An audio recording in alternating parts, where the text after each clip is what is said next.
to the deep dive. You know that feeling, right? You're working with an LLM, maybe trying to get it to write something creative, or even just draft an email, and boom, you get this absolutely brilliant result. Perfect. Then you try the exact same prompt again, thinking you'll get that magic twice.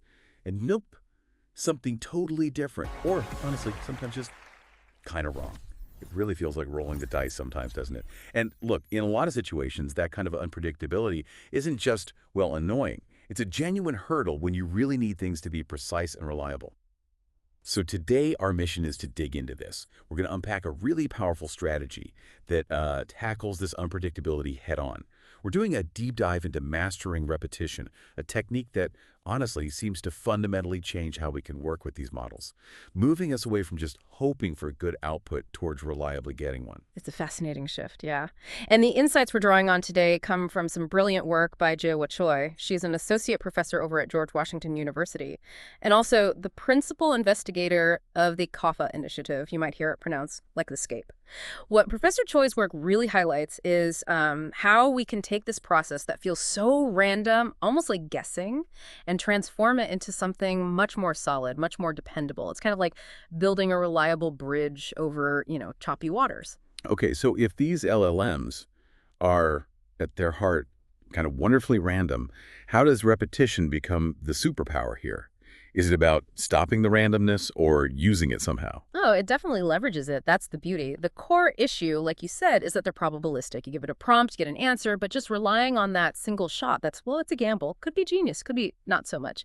That variability is exciting, sure, but it's also what makes them tricky for things that really matter. And that's exactly where this repeat and conquer idea comes in. It's a surprisingly elegant solution. Repeat and conquer. So it's not just hitting refresh over and over. It's more strategic, like maybe seeing what the AI usually thinks or even getting it to, I don't know, check its own work. That's hitting the nail on the head. Instead of just taking that one shot, you intentionally run the same task multiple times. But it's not just about getting more answers. It's about generating a diverse collection of potential results.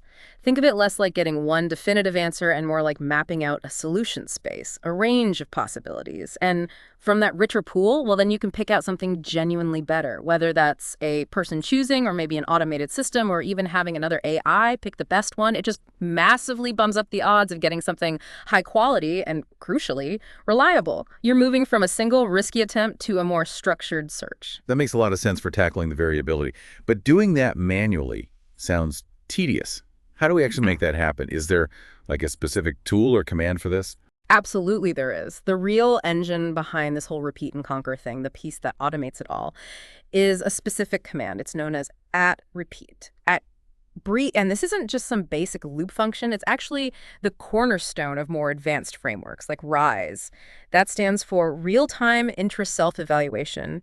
It's what takes this idea from a manual, maybe hit-or-miss process into a really sophisticated automated workflow. Okay, @repeat. So that's the key. The shift from just hoping for a good result to actually engineering one. That feels significant. How does that engineering part actually work?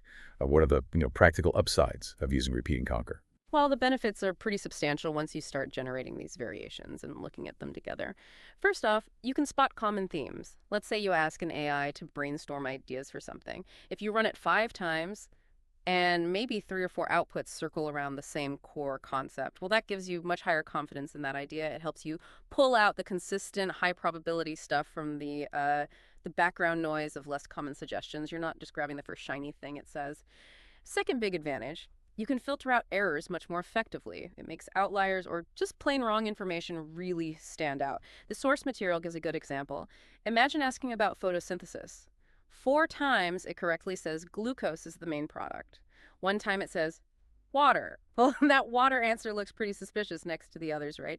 You can confidently flag it as an error and toss it out. Your final result is much more likely to be accurate. And third, it really lets you select the best output for your specific need. And best can mean different things, which is key. Maybe you need the most evocative language for a story. Or maybe you need the most technically precise explanation for a report, or a certain tone for marketing copy. Having that pool of diverse options means you're way more likely to find one that perfectly fits your specific criteria, not just the first thing the LLM happened to generate. Right, so it takes that inherent randomness, that probabilistic nature, and kind of channels it. Makes the whole process feel more deterministic, more controlled. It's about getting high-quality results consistently, not just by chance. Hmm. Engineering the outcome, like you said. Yeah. Okay, let's zoom in on the @repeat, @command itself then. You said it's like an engine. So fundamentally, it's telling the system, do this thing multiple times. That's the core function, yes. Take the specific sequence of actions, or turns as they're called, and execute them X number of times. Hmm. It's basically building a little automated production line for the AI's tasks. You mentioned hitting regenerate in a chatbot.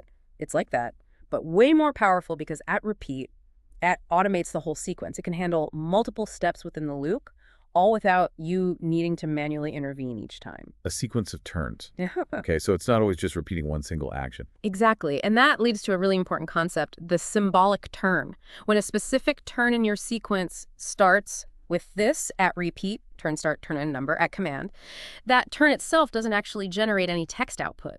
Its whole job is to be a controller. It operates on a higher level, a meta level, just orchestrating the workflow engine. It tells other turns what to do and how many times. This separation is actually a really powerful design principle for complex AI applications. You have turns that do things, generate content, and turns that control things, like a conductor leading an orchestra. Okay, so the @repeat turn itself is silent. It just directs the traffic. Yeah. That makes sense. And the syntax looked pretty straightforward. @repeat, turn start, turn it, number. Precisely. Let's break it down quickly. Turn start. That's just the number identifying the first turn in the sequence you want to repeat. Pretty simple. Mandatory number. Turned. That's the number of the last turn in the sequence. Now, if turn is the same as turn start, you're just repeating that one single turn over and over. And this is where it gets flexible, if turn is different, you can repeat a whole chunk, a multi-step subroutine. Maybe turn 2 generates an idea and turn 3 refines it. You could loop both. And number, that's just how many times you want the whole sequence from turn start to turn to run. That determines how many results you'll collect. Got it. Start turn, end turn, number of loops. Makes sense. Let's make this concrete, though. All right. How about that simple example you mentioned, translating numbers 1 to 5 into Korean? How would that look using @repeat? Okay, perfect simple case. We'd set it up and say 3 turns. Turn 1 is our symbolic turn. The user prompt here would just be @repeat 2, 2, 5, @C. That's it. Its only job is telling the system, get ready to execute turn 2 and do it exactly 5 times. No visible output from turn 1 itself. Then we have turn 2, the actual repeated turn. This is the workhorse. It runs 5 times. Inside this turn, we need a way to track which repetition we're on. The system uses a special variable. Let's call it @reat there, the repeat index. It automatically counts 1, 2, 3, 4, 5 for us across the loops. The system prompt for turn 2 might be something like, translate the provided number into Korean. Straightforward instruction. The user prompt for turn 2 is where the dynamic part comes in. Let's assume we have the numbers 1 to 5 stored somewhere, maybe in a parameter called num, like 1, 2, 3, 4, 5. The prompt would use that index. The number is @num @reat s. So the first time through @reat is 1, the prompt becomes the number is 1. The second time the number is 2 and 2 and 1s. And crucially, the AI's results from each of these 5 runs, they get automatically collected. The AI result for turn 2, let's call it @tr2 @dir, ends up holding all 5 translations, usually combined into a single string, often separated by a pipe symbol like result 1, result 2, result 3 thing. Finally, turn 3 is just for displaying the results, to see everything we collected in turn 2. The user prompt in turn 3 might simply be @tr2 @dr. That just tells the system, show me the contents of that variable where you stored all the translations. And the output would be that single pipe-separated string containing all 5 Korean number translations. Wow, okay. That really illustrates how it automates the whole loop and collection process.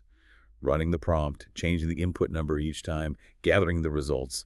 Doing that manually 5 times is simple but tedious. Yeah. Just handles it. That feels like a big step up for building more complex AI workflows. It really is. And while getting that combined string of all results is useful, sometimes you need more granularity, right? You want to work with each result individually. For that, there's usually syntax to access specific items from that collected list, maybe something like @tr23 to get just the third result.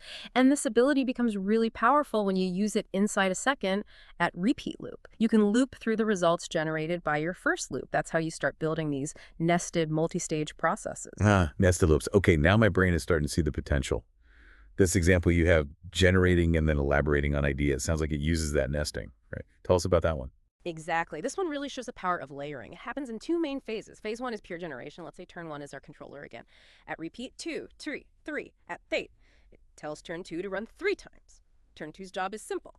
Generate a 1-word topic for a short story. That's it. So After turn 2 runs 3 times, its result variable at TR2 at 3 might hold something like castle, jungle, spaceship, 3 distinct ideas collected. Now phase 2, elaboration. We start another loop with turn 3, maybe a repeat, 4, 4, 3 at 2. This tells turn 4 to run 3 times. Turn 4 is where we use the results from phase 1. Its prompt might be, write a single sentence story premise based on this topic at TR2 at re at Pakeba. See how at re at the index for the second loop, counting 1, 2, 3, is used inside the brackets The first time turn 4 runs, it pulls the first item from at TR2 at castle. The prompt becomes dot topic, castle. The second time, it pulls jungle, prompt, dot topic, jungle. Third time, spaceship, and the AI generates a premise for each. So turn 4's collected result at TR4 at A might end up being something like, a lonely king discovers, an explorer gets lost, the last human alive pilots. Each sentence corresponding to one of the initial topics. Okay, that is cool. It's not just repeating. It's iterating on the results of previous iterations. The AI is essentially having a multi-step internal process. Brainstorm, then take each brainstormed idea and flesh it out a bit, all automated. That opens up possibilities for really complex tasks. So this at repeat, at command, it's more than just looping. It seems fundamental. You mentioned it's the engine for this framework called RISE, Real-Time Intra-Self Evaluation.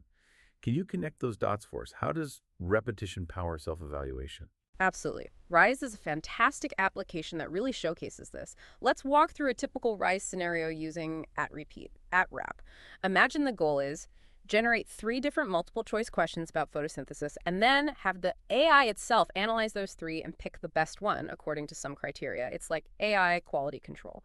So phase 1 is generation, the divergent step creating options. Turn 1 is our symbolic controller. At repeat, 2, 2, 3 at try, just like before telling turn 2 to run 3 times. Turn 2 is the draft generation turn. We'd give the AI persona in the system prompt, like you are a helpful assistant creating a science quiz. The user prompt would ask it to create one multiple choice question about the primary product of photosynthesis. After turn 2 runs 3 times, its result at TR2 at app holds those 3 different generated questions, maybe Pike separated again. Question 1, question 2, question 3, then comes phase 2. Evaluation and selection, the conversion step picking the best. This happens in turn 3, the evaluation turn. Here we change the AI's instructions. The system prompt might assign a new, more critical persona. You are an expert quiz designer evaluating questions for clarity and accuracy. We give it explicit criteria. The user prompt for turn 3 then provides the collected questions from turn 2, using it TR2 at TAFE, and gives a clear instruction. Review these 3 questions, output only the single best one based on clarity and accuracy. The AI then, using its expert designer persona and the criteria, analyzes the 3 options it previously generated. The AI result for turn 3 at TR3 at foreign would then contain just the single question the AI selected as the best. So if you step back and look at the whole process, RISE, powered by at repeat, automates both creating multiple options, divergence, and then critically selecting the best one, convergence. And this really brings up a fascinating point, doesn't it? How does this ability for structured self-reflection, this internal checking and correction mechanism enabled by repeating and evaluating, how does that let these AI systems move beyond just spitting out an answer to producing something that's demonstrably more considered, more accurate, and better aligned with what we actually asked for? It's almost like giving the AI a way to think twice. It's moving beyond just the initial creative spark to include refinement and judgment. So for everyone listening, what's the big takeaway here? What does this mean for how we use AI or even how AI might evolve? It feels like we're getting tools to make AI less unpredictable. Taking some of the randomness out of the equation, maybe. Building systems we can actually rely on for consistent quality. It's not just roll the dice and hope anymore. We've really dug deep today into the impact of what seems like a simple command. At repeat, at a root. We started with that core problem, the sometimes frustrating unpredictability of LLMs, and saw how repetition, structured repetition, transforms that into a strength. We saw how the repeat and conquer strategy lets us generate diverse options, filter out the inevitable errors, and zero in on the best possible result for our needs. And we saw how this underpins really advanced techniques like RISE, enabling AI to perform complex multi-step tasks that even include self-evaluation. It really shows how basic building blocks can lead to sophisticated outcomes. It does. And maybe a final thought for you, the listener, to chew on. Think about this core principle, repeat and conquer. Generating multiple possibilities, then deliberately evaluating or selecting from them. How often do we apply that in our own lives, outside of AI? When you're tackling a problem or making a decision or even being creative, do you tend to go with the first idea? Or do you consciously generate several options first, mull them over, maybe refine them, before picking the best path forward? Makes you wonder, What other areas could benefit from a more structured approach like this, generating options before converging on a solution? Just like the AI we've been discussing. That's a great question to ponder. We definitely encourage you to keep exploring how these underlying mechanisms are shaping what AI can do. Thanks so much for joining us on this deep dive today.